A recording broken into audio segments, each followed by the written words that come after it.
हाँ तो मेरे लॉलीपॉप कैसे हैं आप सभी। उम्मीद करते हैं कि बहुत ही मस्त होंगे। प्यारे बच्चों, आज की इस वीडियो में हम लोग ज्योग्राफी यानी कि भूगोल का जो है भूगोल का टॉप मोस्ट ऑब्जेक्टिव क्वेश्चन को देखने वाले हैं। टॉप मोस्ट 20 ऑब्जेक्टिव क्वेश्चन जो कि एग्ज़ाम में आपको बार बार पूछे जाते हैं, है ना। बहुत ही ज़्यादा संभावना होती है ये 20 ऑब्जेक्टिव क्वेश्चन जो कि आपका भूगोल से रिलेटेड है। तो इस वीडियो में आपको बताया जाएगा, बहुत ही नए अंदाज में आपको बताया जाएगा। तो आप अच्छे से वीडियो को धैर्यपूर्वक देखते रहिए। और हाँ, इस वीडियो को अगर यदि आप क्लिक कर दिए हैं प्यारे बच्चों, तो सबसे पहले आपका जो काम है, आपका जो फ़र्ज़ है मेरे बच्चा, तो आपको करना क्या है, इसमें सबसे पहले इसको शेयर कर देना है ना। शेयर ज़रूर कर लेना है अपने दोस्तों के पास, शेयर ज़रूर कर लेना, क्योंकि ये आपका नैतिक जिम्मेवारी है शेयर करने का। दूसरी बात कि आपको लाइक ज़रूर कर लेना है इस वीडियो को, है ना, लाइक कर लेना है। साथ ही साथ चैनल को सब्सक्राइब ज़रूर कर लेना है, ताकि जब भी मैं आगे आपको जो मोस्ट इम्पोर्टेंट क्वेश्चन हो सके उसका ऑब्जेक्टिव मैं क्वेश्चन डालूँ तो उसका नोटिफिकेशन सबसे पहले आप तक पहुँच जाए, ठीक है ना। तो चलिए हम लोग क्या करेंगे, शुरुआत करेंगे, यहाँ पर देख लेते हैं। तो चलिए आगे हम लोग चैप्टर में, जो कि आपका जो सब्जेक्ट है आपका ज्योग्राफी का पहला जो चैप्टर है, इससे टॉप मोस्ट यानी कि 20 क्वेश्चन, 20 VBI मोस्ट क्वेश्चन जो कि एग्जाम में लगातार बार बार पूछे जाते हैं और आगे भी पूछे जाने की संभावना है आपका एग्जाम में। तो वही सब प्रश्न को अभी कवर किया गया है। पहला जो चैप्टर है इसका नाम है आपका भारत संसाधन एवं उपयोग, है ना। भूगोल का पहला चैप्टर क्या है, भारत संसाधन एवं उपयोग, जिसका कि पहला प्रश्न आपके स्क्रीन के सामने यहाँ पर दिख रहा है बच्चा। देखो क्या है कि कहा जा रहा है कि कोयला किस प्रकार का संसाधन है। कोयला किस प्रकार का संसाधन है, तो यहाँ पर ऑप्शन आपको दिया हुआ अनवीकरणीय, नवीकरणीय, जैव और अजैव। ये सभी चीज़ तो आप पढ़े होंगे चैप्टर में। अनवीकरणीय क्या होता है, नवीकरणीय क्या होता है, जैव क्या होता है, अजैव क्या होता है। तो बाबू रे देखो, अनवीकरणीय वैसा जो है संसाधन होता है जिसका कि अब दोबारा उसको तैयार नहीं किया जा सकता या दोबारा नहीं बनाया जा सकता है, उसको अनवीकरणीय कहा जाता है। तो यहाँ पर कोयला को हम लोग दोबारा नहीं बना सकते हैं, इसीलिए इसका आंसर बाबू मेरे क्या हो जाएगा, ये अनवीकरणीय, ए नंबर राइट आंसर आपका हो जाएगा, ठीक है ना। आगे का क्वेश्चन देख लेते हैं क्या है। आगे है, कहा जा रहा है कि कौन सा मिट्टी सर्वाधिक उपजाऊ है ना। कौन सा मिट्टी सर्वाधिक उपजाऊ है, तो आपको 4 ऑप्शन बाबू मेरे दिया हुआ है यहाँ पर, 4 ऑप्शन। पहला है पर्वतीय, है ना, दूसरा है मरुस्थलीय, और तीसरा है पीली, और डी नंबर में आपको दिया हुआ जलोढ़। तो आप बताओ इसको कमेंट करके फटाफट से कि कौन सा मिट्टी ज़्यादा उपजाऊ होता है। तो बाबू मेरे इसका आंसर हो जाएगा क्या, जलोढ़ मिट्टी जो है सर्वाधिक उपजाऊ होता है, ठीक है ना। आगे हम लोग बढ़ जाते हैं, आगे का क्वेश्चन देखते हैं क्या है। आपको सोपानी कृषि किस राज्य होना चाहिए, यहाँ पर किस राज्य में प्रचलित है ना, किस राज्य में प्रचलित है। तो आपको इसका आंसर देना है क्या। देखो सबसे पहले यहाँ पर ऑप्शन चारों देख लेते हैं। बिहार का मैदानी क्षेत्र, उत्तराखंड, हरियाणा, पंजाब। तो कौन सा हो जाएगा इसका राइट आंसर। इसका राइट आंसर बाबू मेरे हो जाएगा ऑप्शन नंबर बी, जो कि उत्तराखंड हो जाएगा, ठीक है ना, सही। चलो आगे बढ़ जाते हैं, अगला क्वेश्चन देखते हैं क्या है। आपको कहा जा रहा है, यहाँ पर क्वेश्चन में कहा जा रहा है कि जल का कुल कितना प्रतिशत भाग महासागरों में निहित है।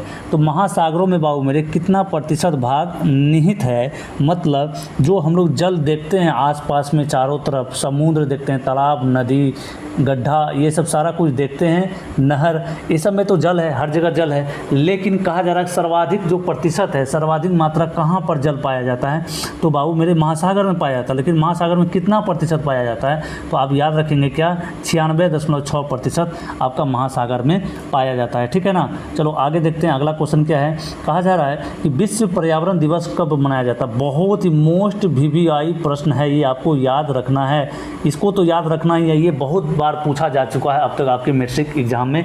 हो सके तो आपका एग्ज़ाम जो आगे एग्ज़ाम आप देने वाले हैं उसमें भी पूछा जा सकता है। तो इसमें 4 ऑप्शन आपको दिया हुआ है। पहला है 3 अप्रैल, बी नंबर में 5 जून और 1 दिसंबर, आगे है आपका 2 अक्टूबर, है ना।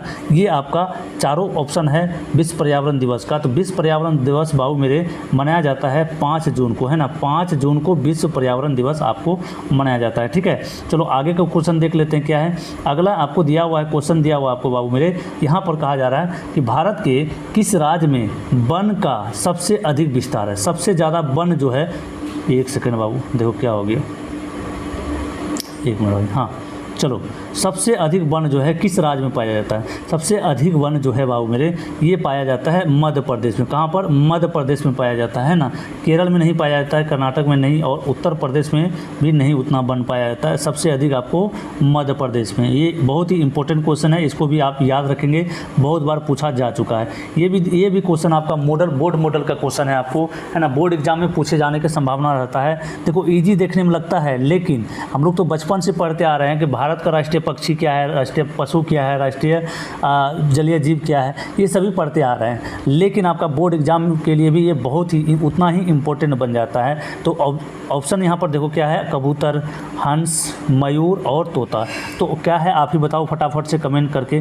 तो आपका आंसर, राइट आंसर हो जाएगा बाबू मेरे मयूर जो है, यानी कि मोर जो है आपको भारत का राष्ट्रीय पक्षी है, ठीक है ना।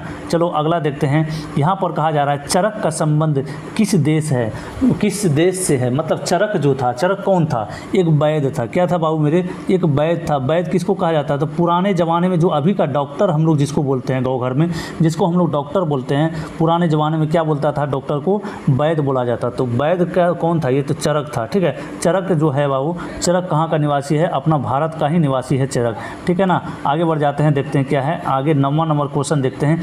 इसमें कहा जा रहा है कि किस खनिज को उद्योग की जननी कहा जाता है? उद्योग की जननी बाबू मेरे किसको कहा जाता है? यहाँ पर 4 ऑप्शन आपको दिया हुआ है। पहला है आपको मैग्नीज, बॉक्साइट और लोहा, उसके बाद फिर सोना।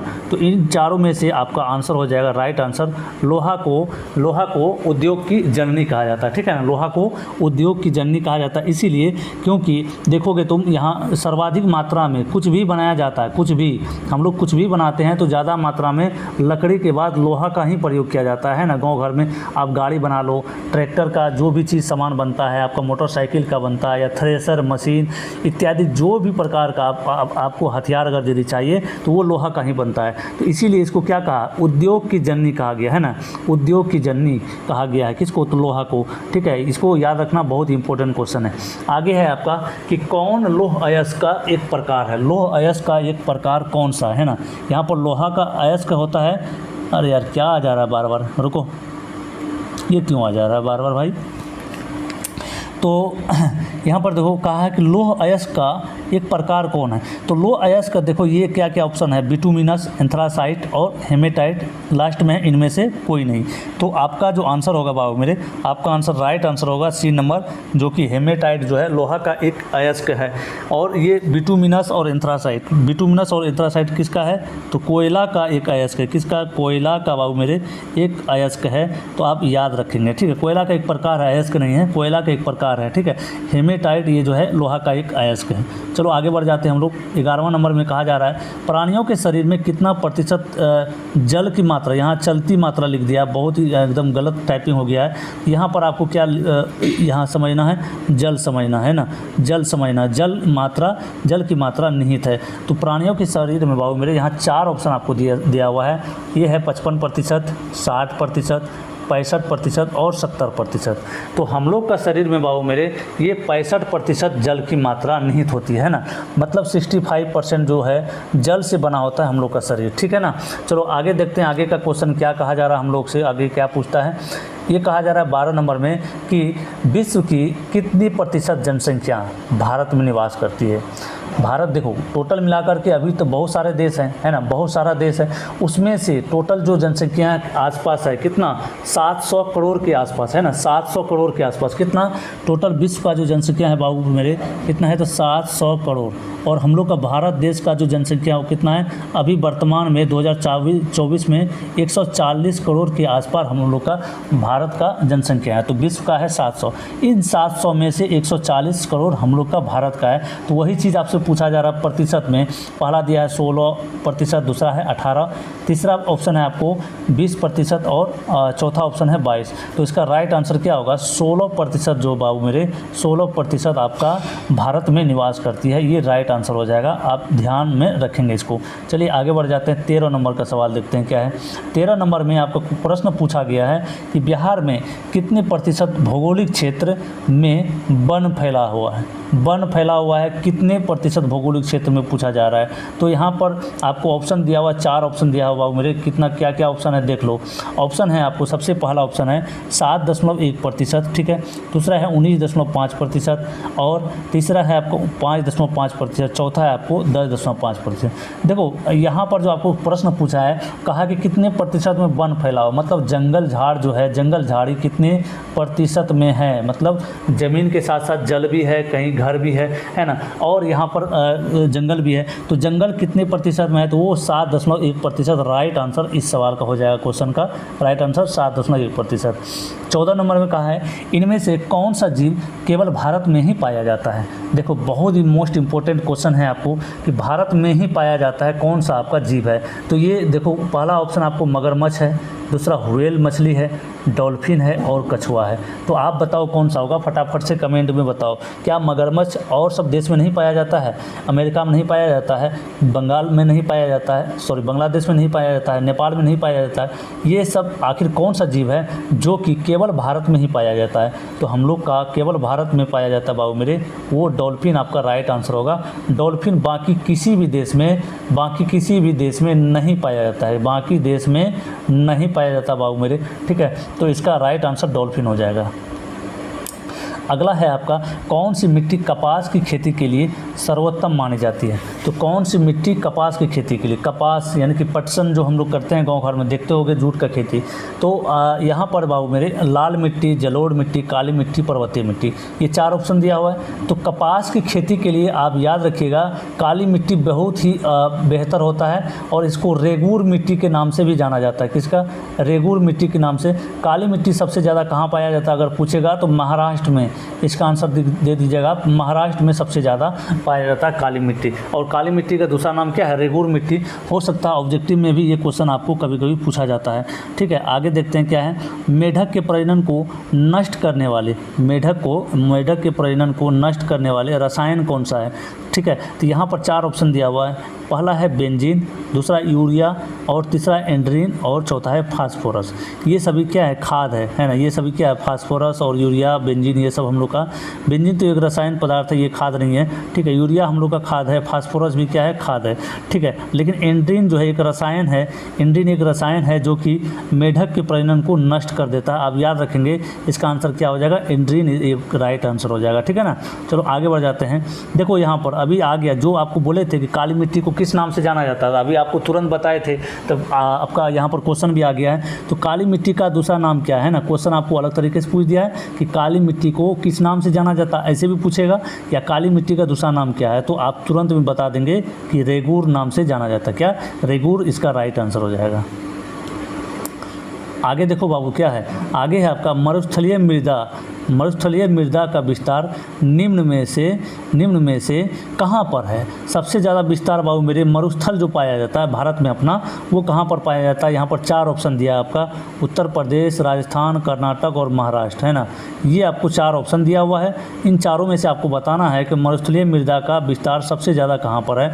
तो सबसे ज़्यादा बाबू मरुस्थल जो पाया जाता है, मतलब रेगिस्तान जो पाया जाता है भारत में, कहाँ पाया जाता है, वो आपको राजस्थान में पाया जाता है, ठीक है।